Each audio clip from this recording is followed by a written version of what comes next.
Welcome to Hot Chips 22.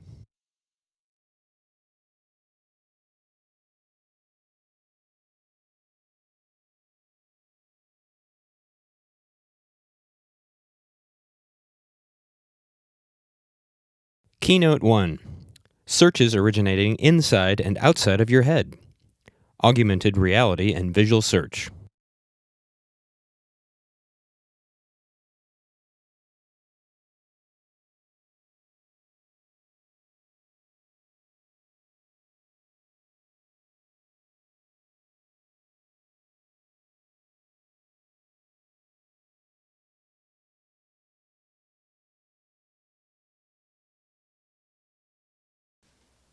Yeah, good morning, everyone, again. I'm Ralph Wittig from Xilinx on the organizing committee of the company, of the conference. I'd like to introduce our first keynote speaker, Dr. David Petrou. David is going to give us an overview of the goggles technology by Google. The program and organizing committees of the conference really felt that this was an interesting technology. So David will tell us what the technology is about, and he actually will help to demystify it somewhat in telling us what it is and what it is not. He will also tell us what the technology can deliver and what it cannot deliver, its limits as well. He will cover social implications and set the background for the society that is may be ready for this technology or may not be ready. He will cover, especially for this audience, the implications on both the client and the server infrastructure, and really will challenge this audience to help deliver better technology to power this technology. And he will then give us a roadmap and an outlook of where this technology will go, and where Google is pushing this technology, as well as where goggles might take society. David comes from Southern California, where he grew up. He came up to the Bay Area, received his BSc from UC Berkeley. Then he went over to the East Coast, Carnegie Mellon, and completed his PhD. And then he enjoyed the East Coast so much that he actually stayed in the big city, New York City, where he's currently living and working on the goggles project. He's one of the project leads, and here to represent the technology for the rest of the team. Thank you, Ralph. So first of all, thank you for the opportunity to speak at Hot Chips. My name is David Petrou. I represent a fairly large team. You can see their names here. And yes, so the name of the project is Google Goggles, and what I'm going to be doing in the next 45 minutes or so is talking about what exactly Google Goggles is, a little bit about how it works, what we do well in, what we don't do so well on. I'm also going to spend a little bit of time talking about augmented reality. This is an area that we're often compared to. Because this is an architecture conference, I thought it would be useful to talk a little bit about performance, and by that I mean things like latency, not the computer vision part of performance in terms of accuracy, and also about where we will be going in the future. So before I dive in, I just want to take a really quick poll. Who here has heard of Google Goggles? Cool. Who here has actually tried Google Goggles? Cool. Okay, so it's significant overlap there. So what is Google Goggles? Goggles is a mobile visual search application. It's currently for the Android platform that lets a user submit a photo as a search query. So normally we think of search queries as textual terms. With voice search, you can speak a search, but that gets converted into tokens that are sent to Google. But in Goggles, it's a different story. We're taking an image, we're taking pixels, and then trying to conduct a search from it. In this example, you see some artwork. In many cases, you don't know what you're looking at. You take a picture and you can find out. Some other examples are landmarks. If you see something like the Golden Gate Bridge, want to know more. Other examples are just things out on the street. So we use the imagery from Street View as one of the corpora that drive Goggles. And here you can see we get reviews, way to call, and so forth. There's another piece of goggles, which is what we call visual search history. So you can think of this as a record of the photos that you've taken. If the user allows us, we will store these photos and allow you to get back to them. And this has a great benefit for us at Google. We get to train our engines on this data. We get to see what are people really taking pictures of. Is Goggles working well for those? And if it's not, how can we improve Goggles?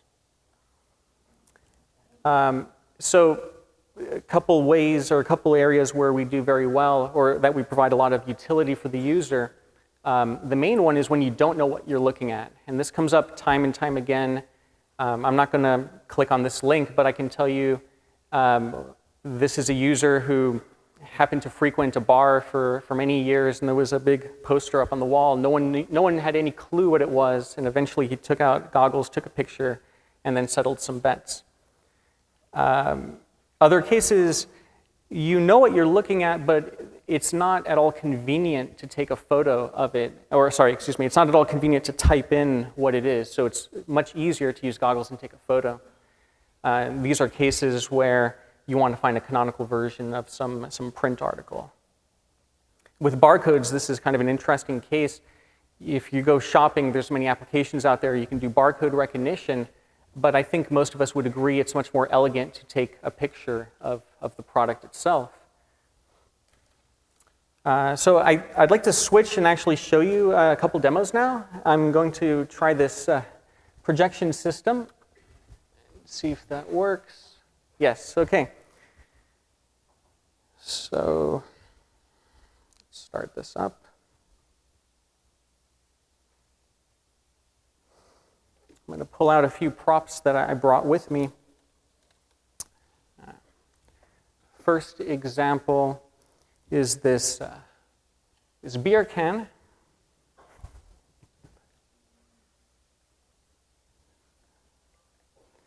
And what I'm going to do, I've started up Goggles, and it has a camera shutter button at the bottom and also a region of interest selector where I can prune out areas of the image.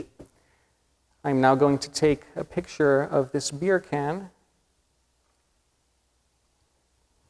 It's analyzing the image, and then within a couple seconds, probably less, it gave us Boddington's beer.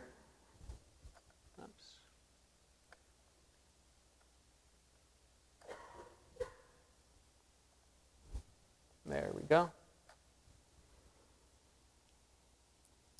And we have some bounding boxes here which show where our machine vision engines found the features that led to these results. So if I click on this top result, I can get a result page that shows an iconic image of that and also some results from the web. In this case, I knew it was a Boddington's beer, but it turns out on mobile devices, it's very inconvenient to type. So we find this approach much more elegant. Another example I'm going to show, this here is a cassette. I think most of us know what a cassette is. Some other audiences, I have to explain. This is the soundtrack of the movie Break-In that came out in 1984. And it's actually mine. I own this. I bought it.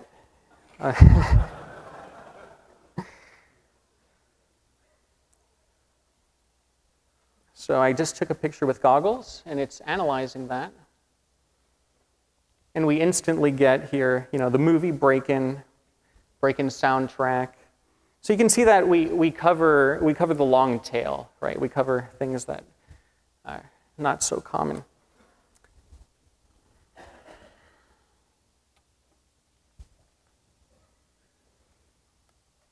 So what are some design principles behind Goggles?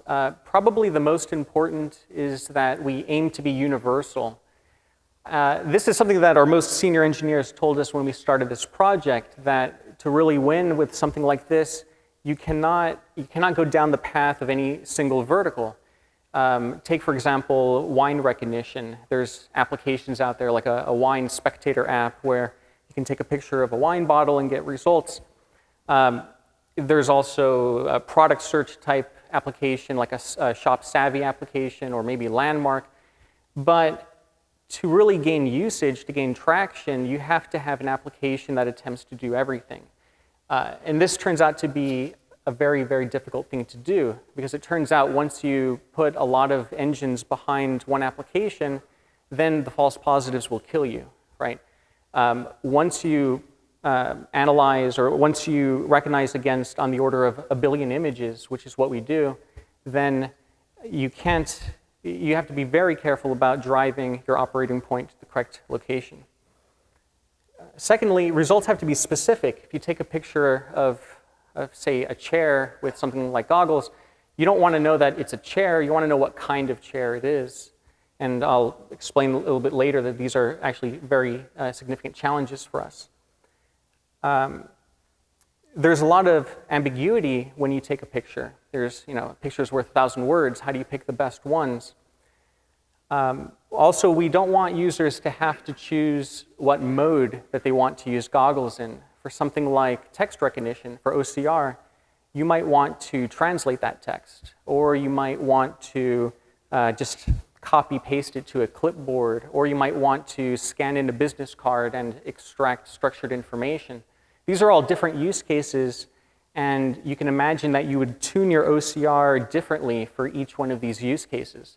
A spell corrector would come in great for copying to your clipboard, but it would mangle any names that are in a business card detector. Because we're Google, and I think because this is a pretty technical audience, it's pretty clear that what we do is in the cloud. When I showed you the application analyzing, that analyzing is just eye candy to distract the user. All of the hard work is done on servers. In comparison to some augmented reality applications, we believe that processing the image is very important. Something like GPS, knowing your location, knowing your orientation, is not sufficient for finding out what's around you. So some light statistics before going a little bit deeper. Goggles is a labs product that officially is launched in the US, and also a few other English-speaking countries. Yet we have usage all across the world, which we're very happy about. Our databases are constructed with on the order of 1 billion images. For about 33% of the queries that we get, we deliver a specific result. These are the queries that we think we're doing a good job on. And that should make everyone understand that we still have a very long way to go before goggles can meet our universal goal. Internal testing, before we launched the product and we tested within the company, we found people liked to take pictures of other people. And this is not something that we've launched. There is the ability, we do have the technical ability to do face recognition, but it's not in the goggles product. You can look at goggles as having multi-tunnel vision. We have a bunch of different things listed here on the left, different categories of responses that we've delivered to users. And it might be hard for everyone to read. It's things like barcodes, obviously, text, logos, landmarks, imagery from Street View, and so on. We have some engines at the bottom, which I'll go a little bit more into in the next couple of slides. They serve to they act as a catch basin for the kinds of images that don't fall cleanly into these verticals. Then we have some other engines that fire and to try to provide coverage. Okay, so I'll take a quick pause for a second. This pie chart is very schematically showing where goggles works well in and where it doesn't work so well. The green area in the middle is stuff that we can nail. And this gives a kind of view of where computer vision is today and some of the challenges that we have. We work very well on textured objects. We work so-so on OCR. It depends upon whether the text is well illuminated and no reflections, fonts that are pretty standard. as soon as you go into anything that is outside of that, any kind of squiggly characters, then there's really no solution. Things like logos we do very well. Packaged goods like a box of toothpaste or a book or a DVD, those work great. But when the product is outside of its package, like say a black designer chair, then there's nothing that goggles can do. Places, landmarks we do well. Again, faces, this is a technology that we can do, but it is not deployed. Barcodes obviously were designed to be machine readable. Our goal is to always provide an answer to the user, which is why we also have a similar image mechanism, which is sort of hit or miss, that works on delivering back images with a similar color and texture. Another way of looking at this is things on the left are pretty easy, things on the hard pretty much impossible. An example like a black cat, or in that example there are two cats nestled together, and there's no way to sort of segment them apart. In that example, you think of a cat, and it's defined by its shape, and it can move, it can walk around, and it's pretty amazing that all of us here can just look at that and instantly know what it is. The Nike swoosh logo is on the hard side because it turns out to not have enough interest points for our engines to latch onto.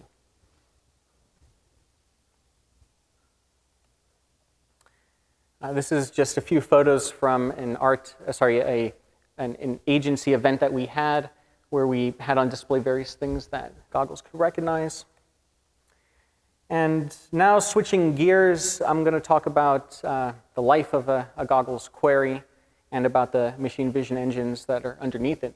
Again, this is extremely schematic.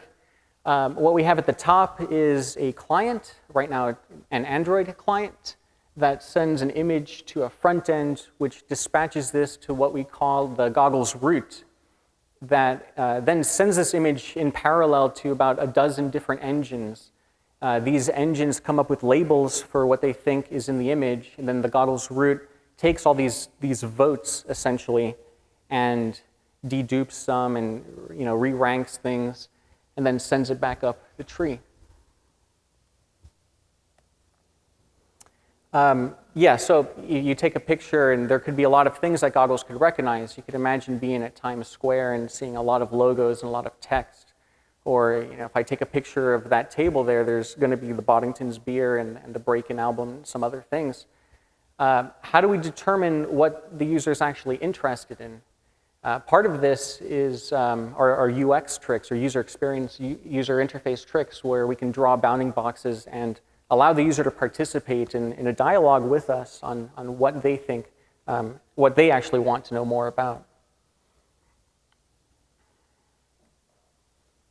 Okay, so going into a little bit more detail, we have a technology called Congus, which powers several of the backends or several of the corpora that I showed in the previous slide. So things like logos and landmarks.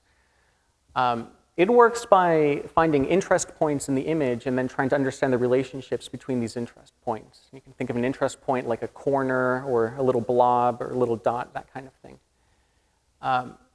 And it works pretty well. And what I'm trying to get across with this slide here is that there's this tension between the identification rate versus the false positive rate. And so here's 3 different versions of this engine working on a database of about 150,000 landmarks. So both very common landmarks and very not so common landmarks. And we can recognize, given a new photo, we can recognize the landmark correctly, say about 56, 57% of the time, with a false positive rate of 10 to the minus 4. So 1 in 10,000 times we would have a false positive. One other thing that I like about this engine, or at least I like to talk about, is that it doesn't need that much. It works well on very low resolution images, things like 320 by 240. It works very fast, just a couple hundred milliseconds. And it can also come up with labels for such items. We've we've trained this engine, which we call Toto, for the other textured objects, meaning objects that don't cleanly fall into books, wines, so forth. We've trained it on images from our image search corpus. So we don't know ahead of time what is in the image, and we have to figure out what are we going to call. Like, it's not just enough to identify, yes, we have a match from a computer vision standpoint. We also have to define a label for it. So I'm going to switch again to do a demo. Try to be a little bit clearer about what I mean here. So here I have a book.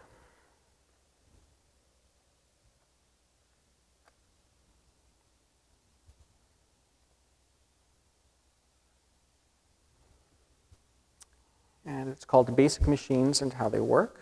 I'm now going to take a picture of it.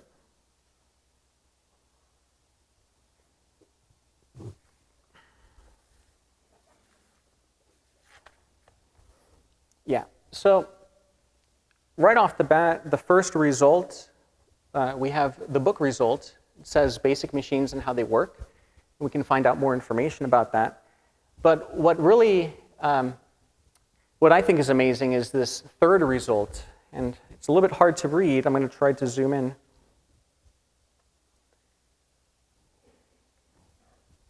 It says manual transmission linkage.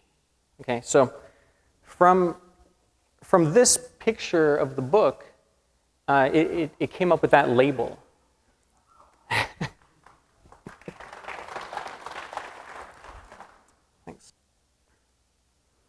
Text recognition, we think, is very important for the goggles application.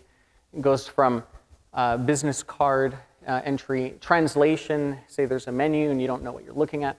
The third one I want to highlight, which is a kind of support amongst our engines itself.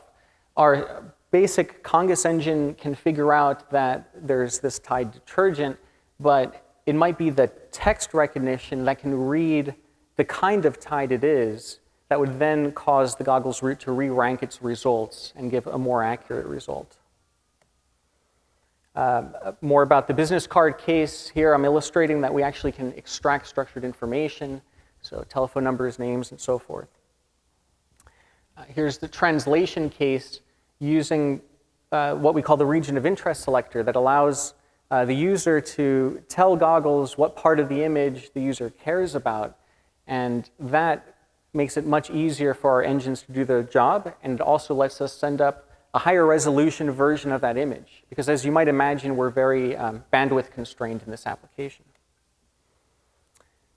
So OCR, this is something I wanted to mention. You'd think that you can just grab OCR off the shelf and it's going to do a good job. We distinguish internally between what we call dense text and sparse text. OCR engines can do a somewhat decent job at dense text, meaning text, say, in a book or a column of a newspaper. But when you get to unconstrained environments, just like these exit signs here in this auditorium, there's really no off-the-shelf OCR that's going to do a good job. In fact, word-level recall in this case is below 20%. Also, OCR is a big resource hog, taking seconds per image and requiring a lot of resolution. Here's some other cases of sparse text.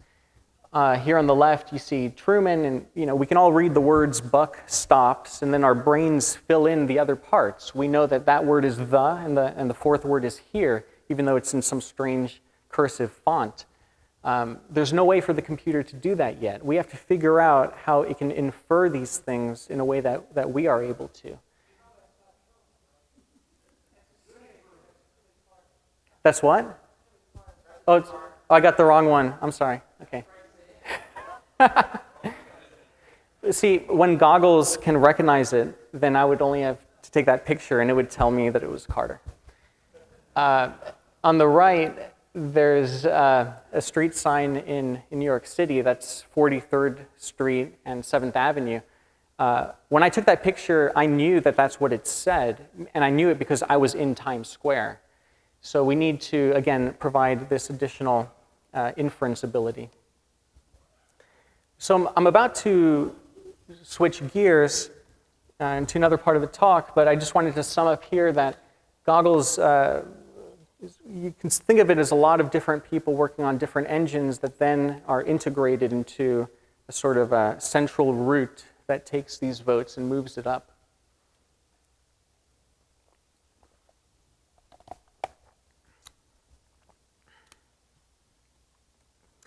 Okay, so there's a lot of hype about the term augmented reality. It's a very fast-moving field, and a lot of applications, mobile applications recently, things like overlays, the LAR application, the Tancha Dot.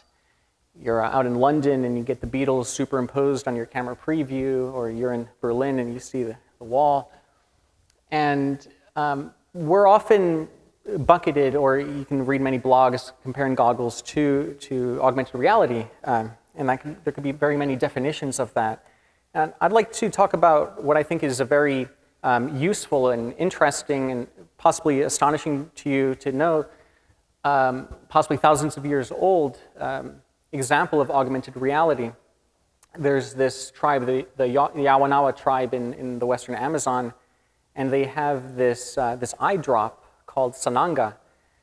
And when it is applied, I've heard that it causes great pain for about 10 minutes, but then can augment your vision. In this example, in the trees are some monkeys that they consider a delicacy. And after taking the drops, they're able to find their prey more easily. So this is an example, very traditional, that falls into augmented reality as augmenting the physical environment, having an environment that you're interested in, that you want more information about. We don't think of augmented reality as visual search. Visual search, like in the goggles application, can certainly be a feature of augmented reality. Furthermore, it's not necessarily about wearing a head-mounted display. If you are wearing a head-mounted display and checking your email, you're not actually augmenting your reality. You're having your own reality within that. From this scene in the movie WALL-E, where these guys are just shuttled around with these screens in front of them, it really raises the question, if your reality is not that interesting, then why would you want to augment it? This study from a few months ago from the Kaiser Foundation, they say that 8 to 18-year-olds spend 7 hours, 38 minutes watching a screen.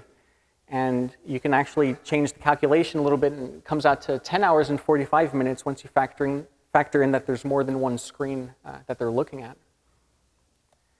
at. So we wonder, will augmented reality exceed the bar of daily engagement? And we think the same thing about visual search, about goggles.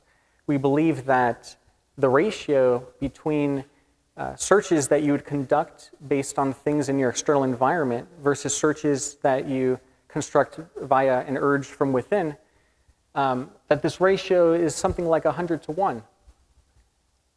There's less opportunity to use something like goggles. There is a speed bump. You take your phone out. There's something that you care about, that you want to know more about. You take your phone out, you unlock the screen, you start an application, you focus, you shoot the picture, wait a few seconds. Versus internally generated searches, let's say I want to plan a trip to Costa Rica. Well, I can, at my convenience, type that into a search engine at home or at work. We do believe, though, that visual search has a very high utility and can often feel magical when it works. And those are the cases when there is no other substitute. There is no good textual substitute for it. Okay, so I'm going to now do one more demo.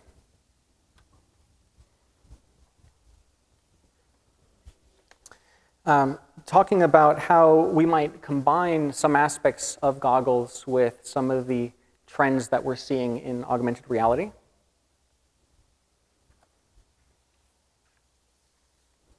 On this piece of paper, this is going to be the hardest one to actually pull off with this projector. This is an advertisement put out by Verizon on the droid, and this is what they call the app sphere in the upper right-hand corner. And I'm running this application, which, boy, this is going to be tough. Let's try to move this here. We found features on the advertisement, and now we're rendering a 3D version of that sphere. And that 3D version is animated, and I can put my finger down and actually move it around. So there are no points on this. Often you'll see such a demo and there's some crazy looking barcode on the piece of paper. But this is working just by the visual search based on this image right here.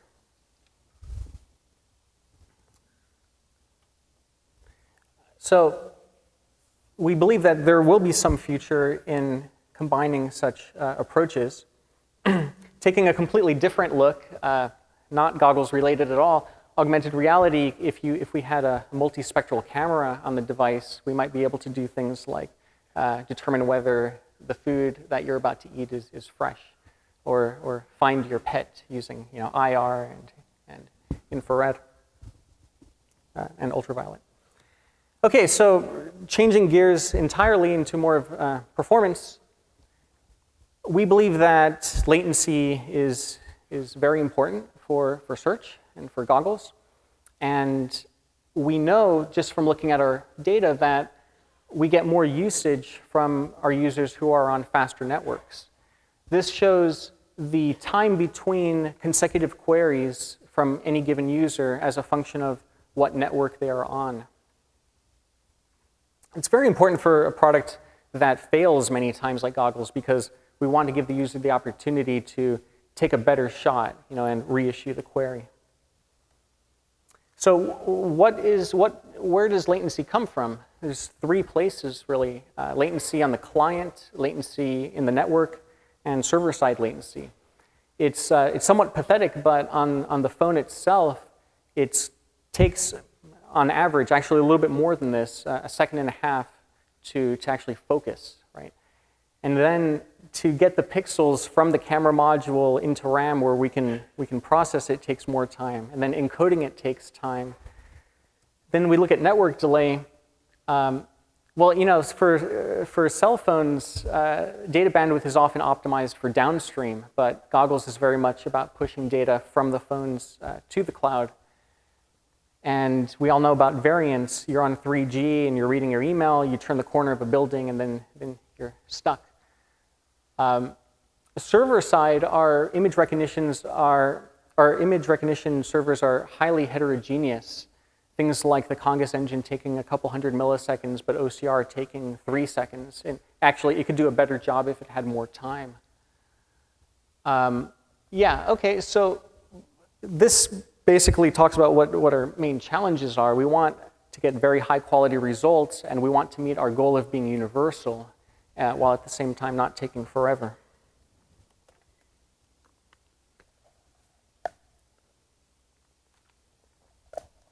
This is a trace from our system looking just at the server.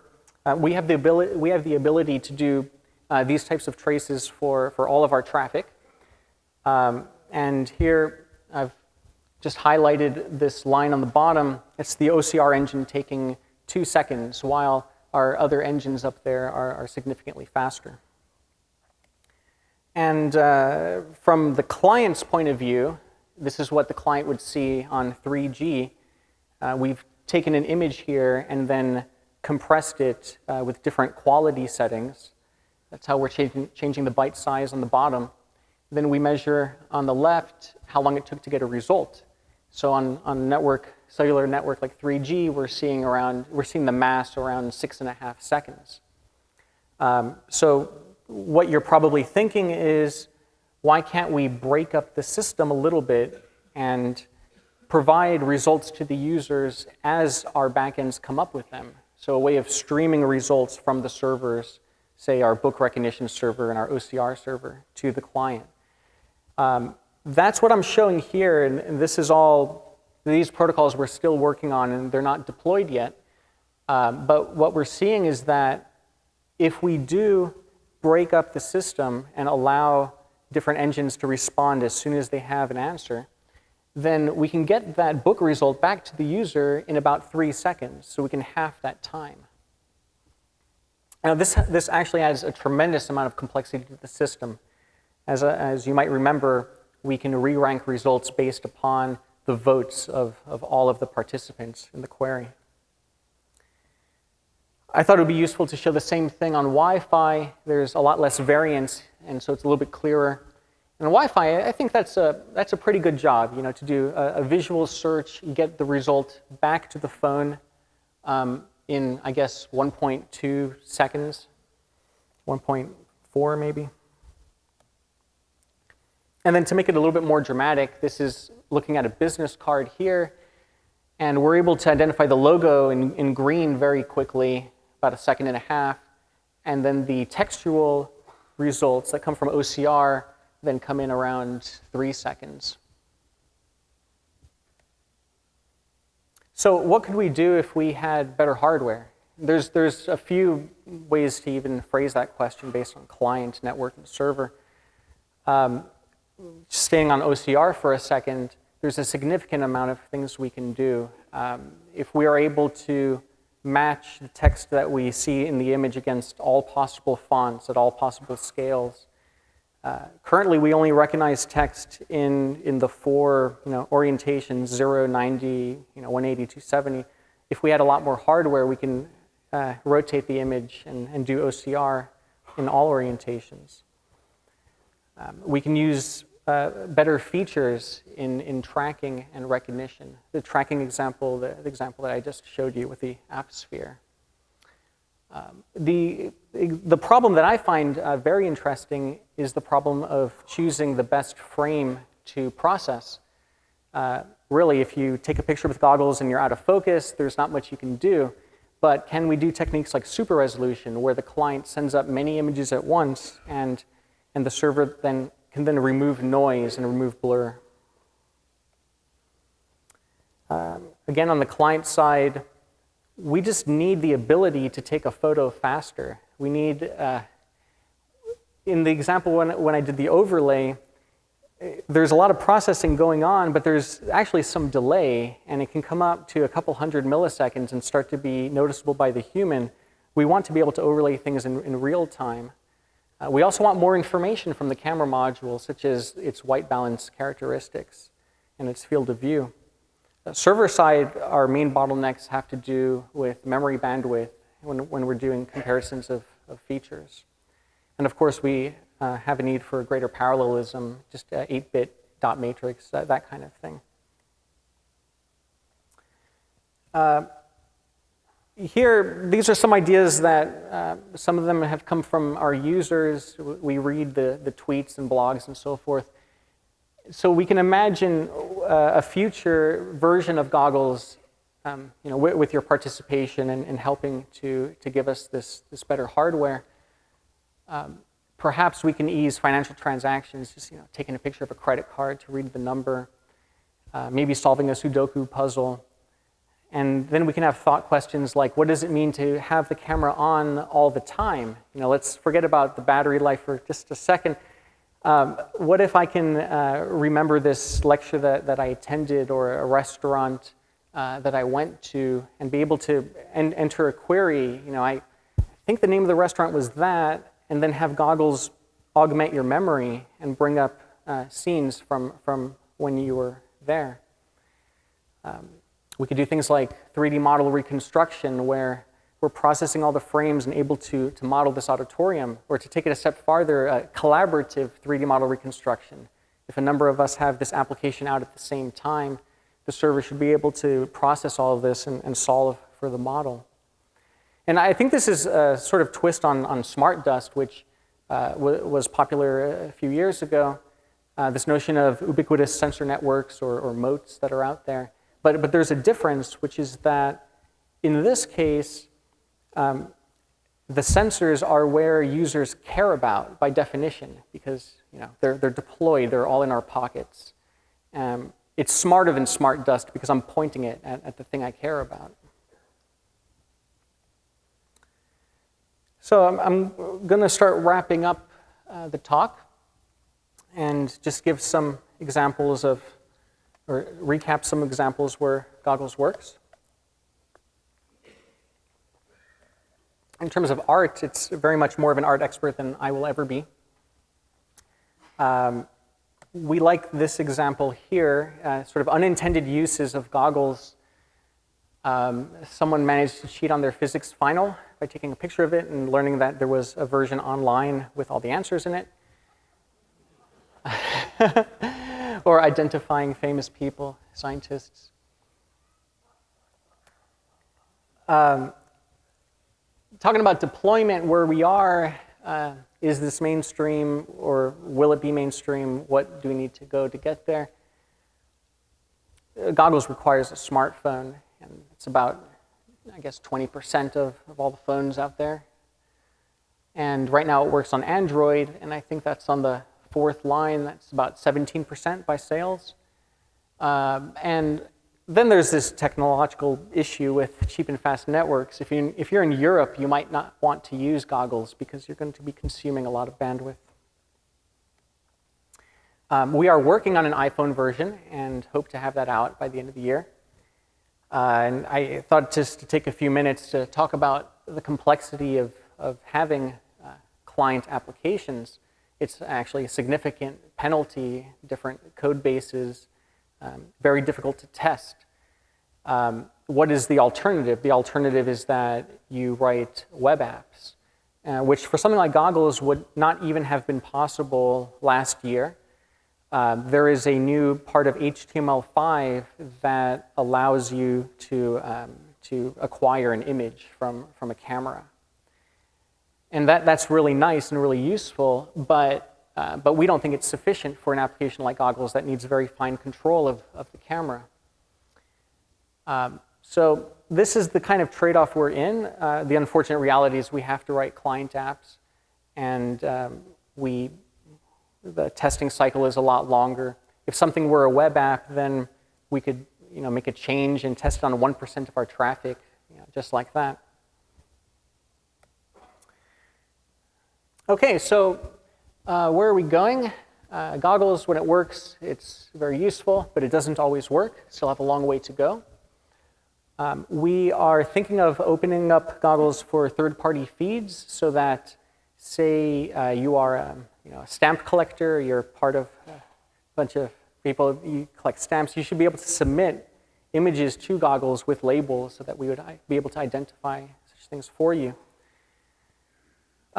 Looking at it in the other direction, we'd like to support a third-party API so that if you wanted to write your own application that used image processing technology from goggles, you could do so, that you could send a query using a standard protocol. And finally, augmented reality presentation. When it's the right UI, we will attempt to fuse the two, and we will attempt to fuse the externally generated searches, those that you do from a camera, with those internally, say by voice. So you can imagine a future of audiovisual search. So to recap, the design principles, universal. I think I've said enough about that. And not selecting modes and being specific. So thank you very much.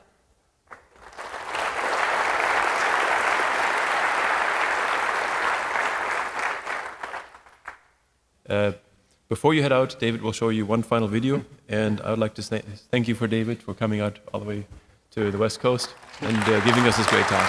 Thank you.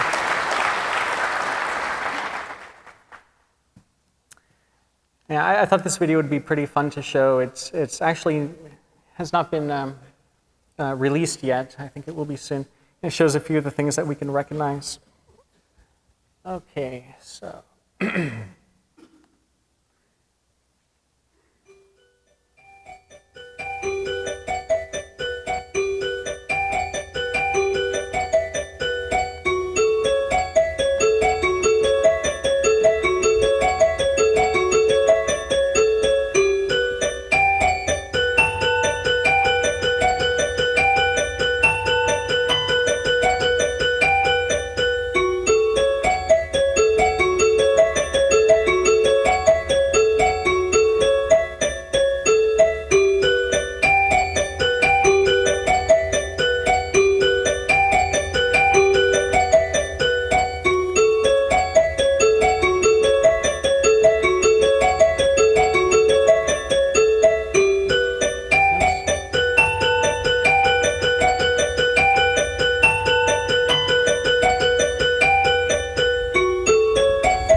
So all of those pictures, I was trying to show you, but I was not able to switch to the document projector.